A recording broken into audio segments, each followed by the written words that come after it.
Bienvenidos otra vez a este programa que se llama La Sombra del Miedo, que es la segunda emisión de... En esta ocasión va a ser una historia de terror o una anécdota más bien, contada por mi amigo Rubén, que está en esta ocasión con nosotros. Buenas noches a todos, gracias por estar aquí y esperamos esta segunda misión y primera oportunidad de un servidor sea de su agrado. Esta historia que nos traes es de algún amigo conocido, ¿quieres contarnos? Sí, la historia me llegó de primera mano por la persona que la vivió, alguien que en algún sentido creyó que no sería yo alguien que lo juzgara y que le diera un poco de cuestionamiento a lo que él vivió. Su nombre es Juan Omar. No es necesario darlo como anónimo y yo creo que esa es una buena pauta para que empecemos. Pensando hasta dónde tenemos calidad moral para poder señalar una mentira. ¿Hemos sido completamente honestos y claros? ¿Tenemos la certeza de pronosticar que nunca nos rodeará o nos sucederá algo que supera la razón? ¿Puedes tener toda esa seguridad? Es como una espina en el costado, algo que quieres gritar, antelando que nadie te va a creer. Nadie. Solo aquel que por el rabillo del ojo ha visto precisamente eso, la sombra del miedo.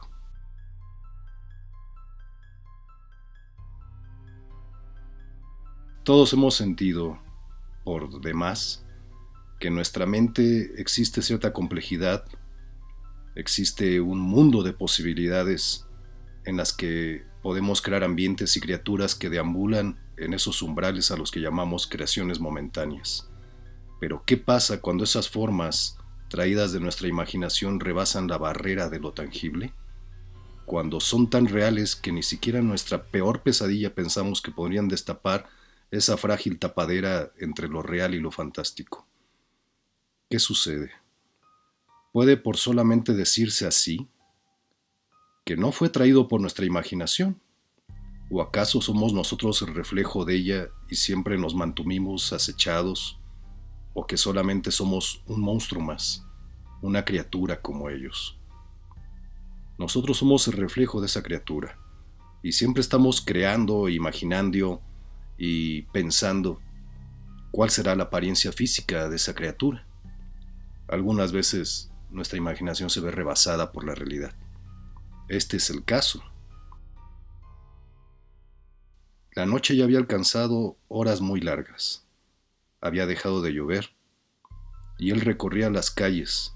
Era tan solamente su horario de trabajo, nada especial. Ajustador de seguros, ¿sí? De esos que traen carritos color verde agua y morado. Él recibió el llamado de asistencia de un cliente y acudió, ya que estaba cercano a la zona de Lomas Verdes, en el Estado de México. Era un trayecto medio corto, medio largo, así como el delgado hilo que separa lo real de lo que nuestra cordura quisiera que no lo fuera. Llegó al lugar, a las cercanías de Calacuaya y un colegio llamado Cedros. Le esperaba el propietario de una camioneta Volvo, que se dirigía a su casa cuando algo, que por distracción había golpeado la parte trasera cercana a la llanta de atrás de su camioneta, provocando un movimiento involuntario en el que el conductor perdió el control y eso lo llevó a checar al borde del muro de contención que se encontraba resguardando ya lo que era el área del bosque. Era algo evidente que el golpe había sido involuntario, ya que el conductor nunca supo con qué pegó. Nuestro amigo llevó al conductor hacia el borde de la camioneta, tomó unas fotos y el conductor le explicó que él ya iba camino a su casa. Trabajaba precisamente en ese colegio. Cuando de repente un golpe como una tlaqueada movió incluso la camioneta a grado de llevarlo a perder el control y dar a lo que le llamamos el banquetazo, dañando parte de la fascia y parte de la moldura de la camioneta. No era algo que nuestro amigo no pudiera solucionar, así que se dirigió a la parte trasera de la camioneta, tomó las fotos, se dio cuenta que la fascia derecha del vehículo estaba completamente dañada y por eso la petición de asistencia del seguro, ya que en esos momentos es bien sabido que se debe de reportar en el momento que tenemos el accidente, no se puede dejar pasar ni siquiera un poco más de tiempo, pero nada explicaba esa bolladura inicial, que no era poca cosa, y que había sido causa de una consecuencia, mas no lo contrario, no fue la consecuencia de una causa. Por lo que se supone que él estaba ahí para ayudar al usuario y brindarle un servicio, poniendo como inicial el golpe de la guarnición y por consecuencia el rebote provocando el golpe que para nosotros era inicial, sin especificar con qué se produjo dicho golpe. Nada fuera de la rutina, ningún papeleo que no hubiera llenado anteriormente, la forma de hechos, la reparación, el deducible, etc. Partió el cliente en su Volvo y tras tan solamente unos momentos más tarde el ajustador, ya habiendo reportado su atención y la clara satisfacción y el respetuoso servicio que le brindó al cliente.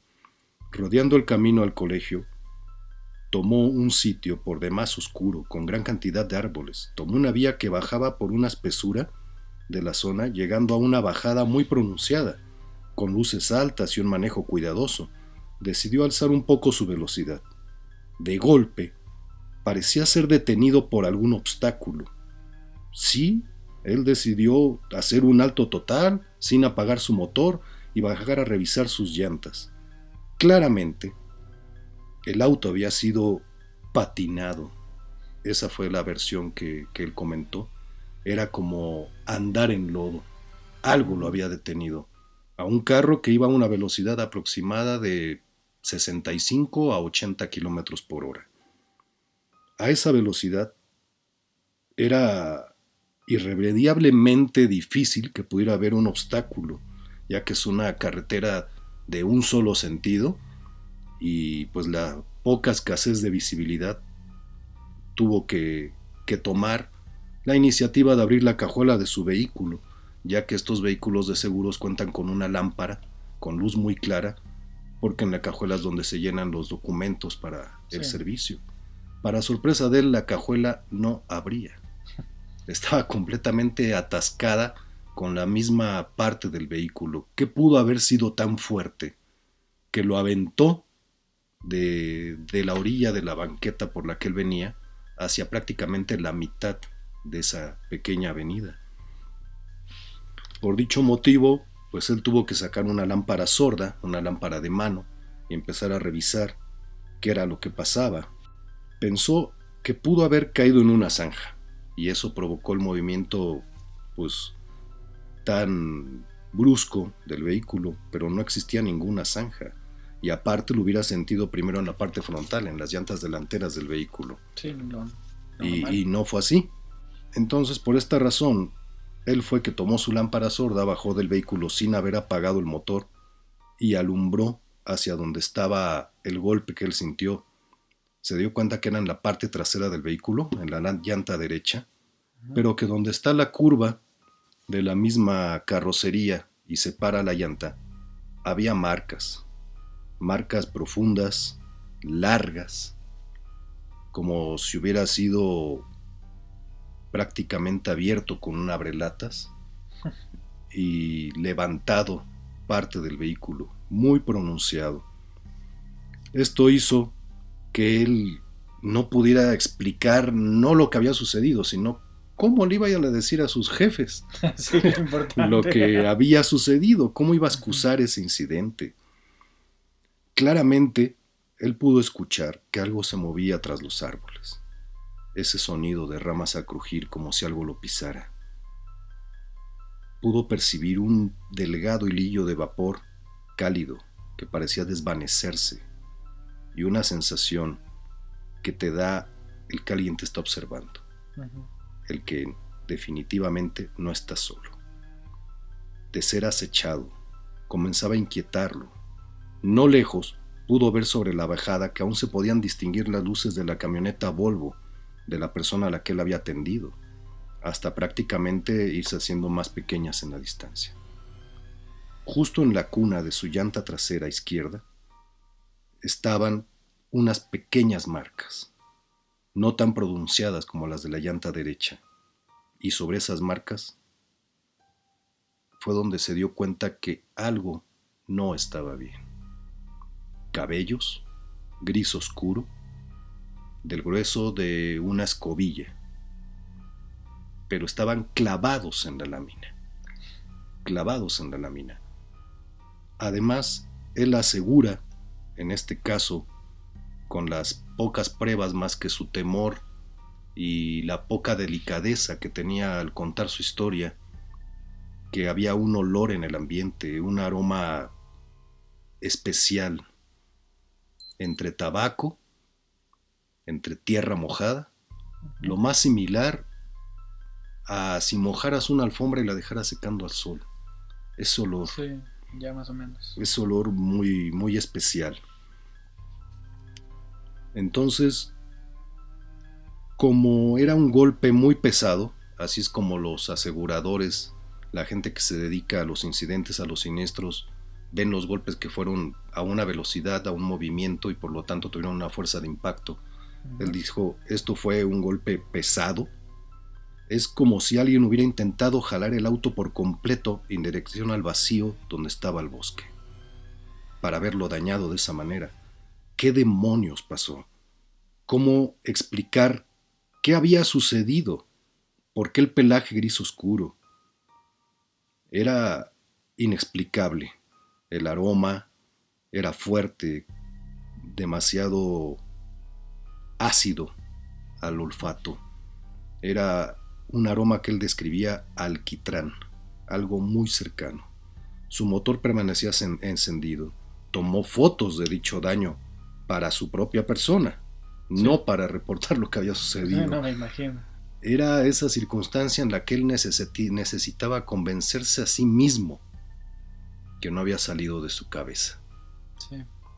Esto había tocado el vehículo, lo había dañado, y no, eso no lo hace nuestra mente. Suele ser muy fuerte, pero no es algo que pueda ser tangible. Le tomó algunos restos de pelo para guardarlos, él dijo, en una bolsa de plástico, y poder revisar más cercanas las rasgaduras de la lámina.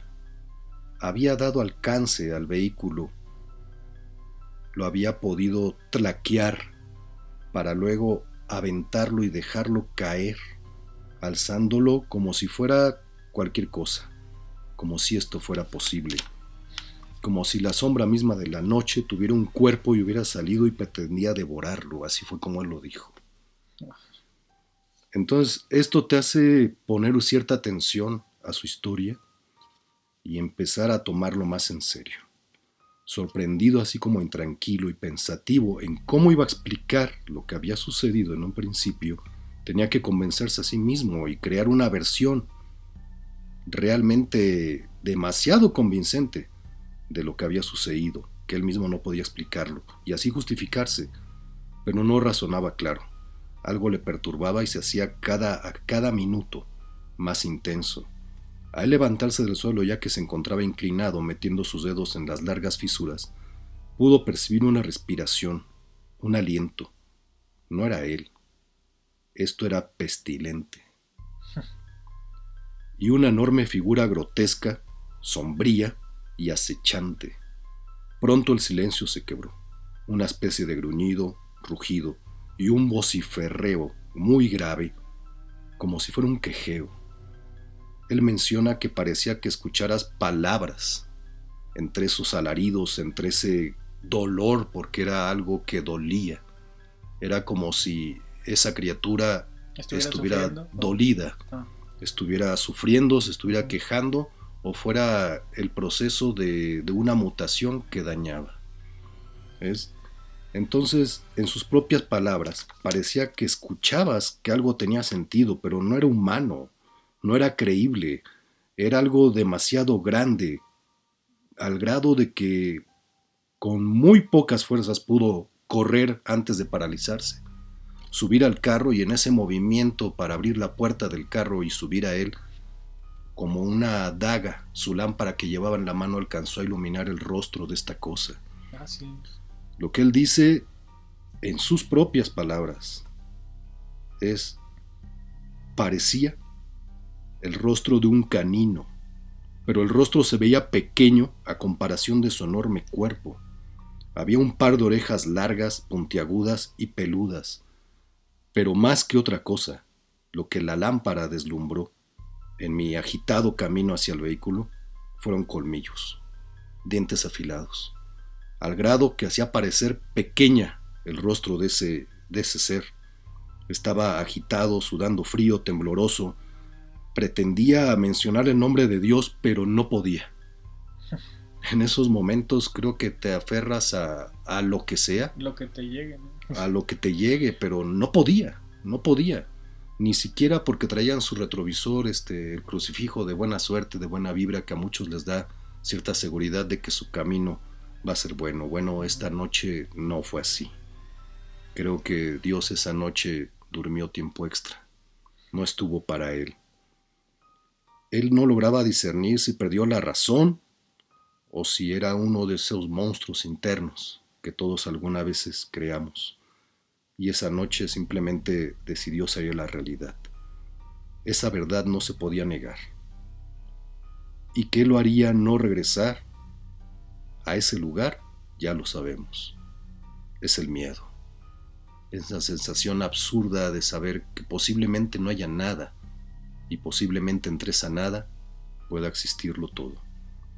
Él no volvió a su trabajo, entregó el coche, no dijo ninguna palabra, simplemente hizo una carta oficio diciendo que por circunstancias personales decidía que no podía seguir laborando con ellos, pedía una disculpa por el incidente que tuvo en el vehículo sin mencionar más, y solamente le tocó días después hablar a recursos humanos para que en la oficina de su antiguo empleo ya le dijeran cuánto iba a ser la cantidad que se le iba a descontar por haber dañado la unidad que estaba a su cargo. Y después de esto, él fue a terapia, a una terapia muy especial, donde le hacían ver que no era su mente, que esto no era traído por ninguna instancia. Y a la vez ahí fue donde pudo darse cuenta de que nadie le creería. Y que es ahí donde una verdad repetida 1000 veces no se convierte en una mentira fantástica. Y eso no lo ha aliviado hasta la fecha. Y lo único que ha alimentado la incertidumbre de poder asegurar algo que él vio y que sabe de antemano nadie le creería. ¿Qué haces tú como amigo al escuchar esto de una persona tan cercana que te lo está platicando en compañía de tu madre? Mi madre es un adulto mayor, tiene unas ideas muy a su época y simplemente lo escuchó con mucha calma y al final de su historia simplemente le dijo: ven, te voy a dar algo. Y le entregó una cédula de San Ignacio de Loyola, que es un santo, y le dijo: carga esto en tu ropa, en tu mochila, en tus cosas. Lo que haya sido que estuvo ahí esa noche, no pretende dejarte. Tienes que darte cuenta que a veces las personas que son extranjeras, que no son de nuestro país, tienen una historia atrás. Y ese fue el caso. Mi madre le dijo: sí te creo. Y te puedes acercar a esas personas que instintivamente sabes que te creerían. Pero lejos de esto, volvemos a tratar de encontrar un sentido común. ¿Qué había ahí? ¿Por qué no habías echado previamente antes? ¿Por qué no había habido un reporte vecinal, una alerta? Nadie lo sabe. Lo que sí te puedo decir a ti, a la audiencia, es que definitivamente hay cosas que sobrepasan eso, nuestro sentido común, y que por algún motivo no queremos contarlo. ¿Por qué? Por la sencilla razón que sabemos que vamos a ser objeto de risa o de duda, o que tal vez, simplemente tal vez, estamos en esa conciencia alternativa que nos hace ver que hay otros, como tú, como yo, que estamos abiertos a la posibilidad de que todo, en la mente, como en el universo, como en la realidad, es posible. Tal vez lo puedo yo pensar de que cuando te niegas a creer en este tipo de cosas durante mucho tiempo y de pronto las vives, ya no puedes ser el mismo. Yo puedo asegurar que era eso, pero cuando pienso en él, cuando pienso en su historia y en que tuvo que cambiar completamente de oficio, ¿Ahora a qué se dedica? ahora él tiene una asesoría para personas con problemas de alcoholismo, de drogadicción, puesto que en un principio era lo que él había estudiado, ¿no? Pero es lo que él dice, buscas ayudar a otros, pero ¿quién te ayuda a ti? O sea, ¿a quién recurres después de una experiencia así? Lo tuve cercano, pude sentir que estaba sobre de mí, su asqueroso aliento, la presencia, la fuerza, era algo que no podía ser controlado de ninguna manera y salir huyendo era la única alternativa. Pero, ¿qué huyó en ese momento? Huyó tu cuerpo, huyó tu persona, sentiste la seguridad que te brindaba alejarte, pero se te olvidaba un detalle. Te pudo alcanzar 80 kilómetros. ¿Qué habría sido de ti? No sé. El caso es que él sentía que esta cosa no lo había dejado, tuvo repetidos sueños con este ser y siempre era lo mismo. Oía antes de cualquier cosa la respiración agitada y las ramas crujir. Antes de verlo. Algo que estaba ahí y que no podías ver, pero que sabías que estaba ahí. Esa sensación de no sentirte solo. Esa sensación no lo dejaba y pues solamente espero en algún momento pueda él encontrar la calma a esta situación. Tiene bastantes años que esto sucedió y sigue él teniendo ese dejo de que no puedo volver ahí ni volvería nunca, pero eso sigue ahí, eso sigue ahí.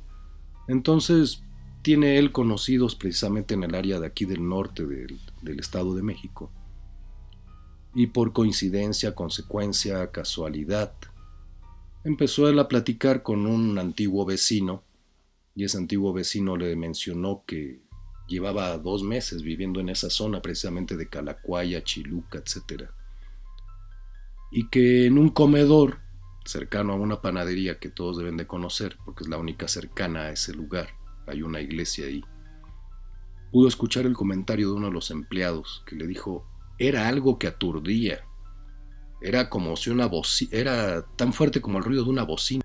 ¿Qué era? No sé. Lo único que te digo es que salí corriendo. Dice, entonces cuando volteamos traíamos una pick-up. Dice, cuando volteamos a ver, había algo parado en medio de la nada, que se quedó viendo la camioneta quieto, inmóvil. Bueno, pero ¿qué era? No lo sé. Pero por la distancia te puedo decir que era algo de más de 2 metros. De más de 2 metros.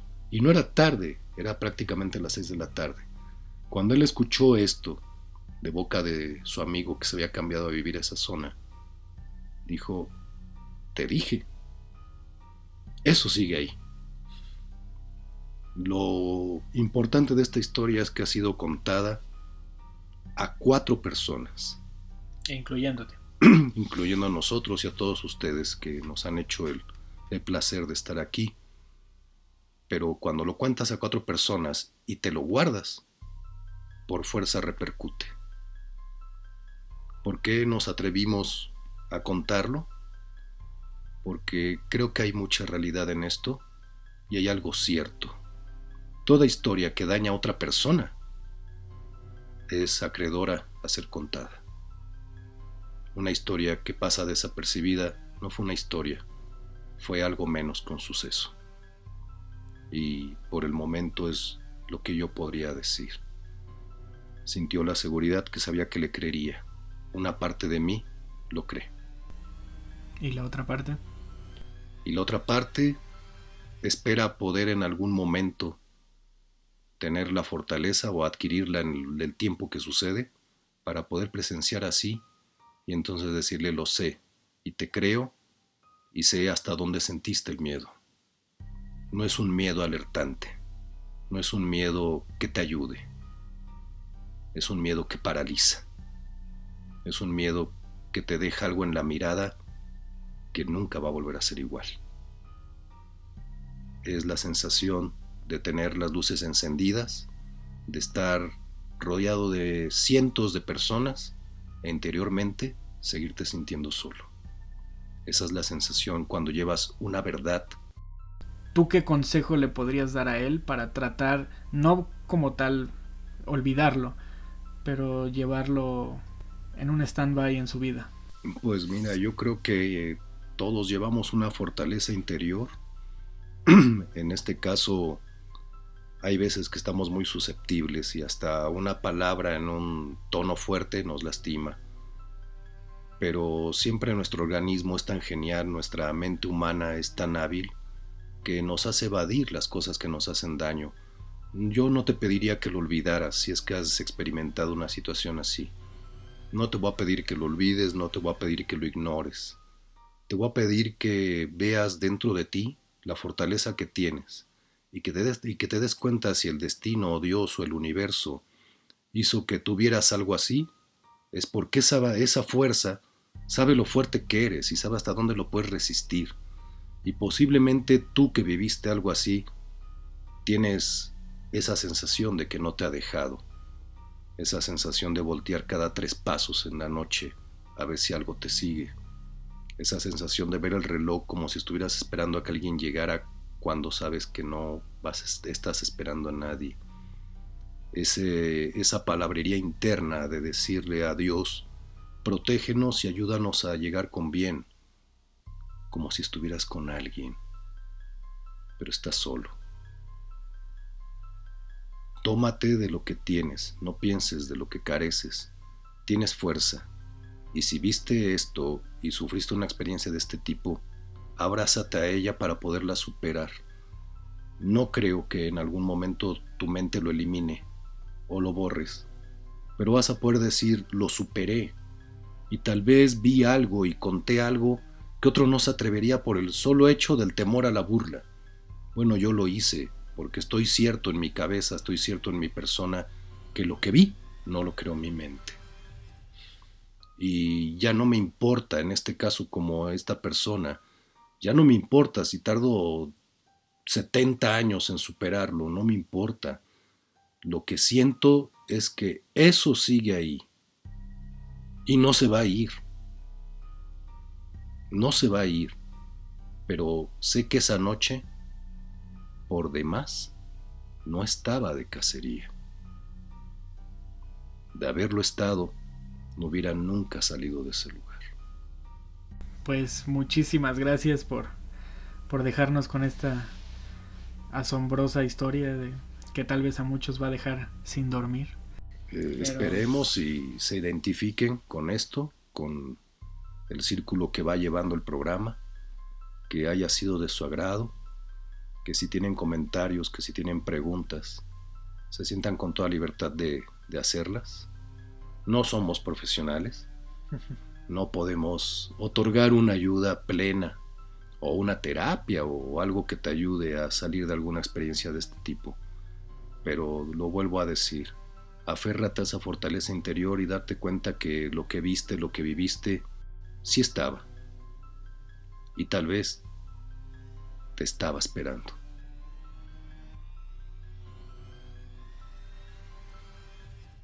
Pues muchas gracias, Rubén, por esta anécdota para La Sombra del Miedo, en su segundo capítulo. Gracias a ti y a todos ustedes, y esperemos si haya sido de su agrado. Gracias por habernos escuchado en esta tarde, noche, mañana, a la hora que nos estés escuchando en las diferentes plataformas. Y esto fue La Sombra del Miedo. Nos escuchamos en la próxima.